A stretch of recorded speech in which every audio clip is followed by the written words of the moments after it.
What's good, everybody? So today we're going to be trying out a potato gadget. That's right, we're going to be making spirals out of a potato.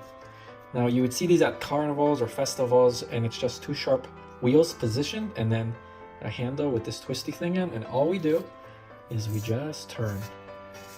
And then what this is going to do is give us basically a spiral very similar to the pineapple spiral that we have. So it's basically getting the stuff out of the tomato.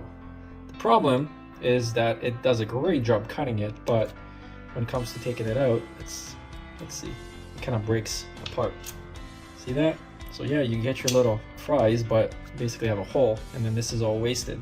So you have to essentially plan around the size of your potato, which is kind of annoying, or you're gonna have to double up doing the additional cutting of this potato. I mean, we could go here and keep twisting and get more, right? Because I mean, that's what you're doing, you're getting these spirals. But the idea is to essentially have long spirals, and you will achieve that, right? Like here. However, you have to get the smaller potatoes. So do I recommend it? Kind of. You can always just cut this up quickly and bake this as well. Anyways, so that's my review of this potato gadget. Thanks for watching.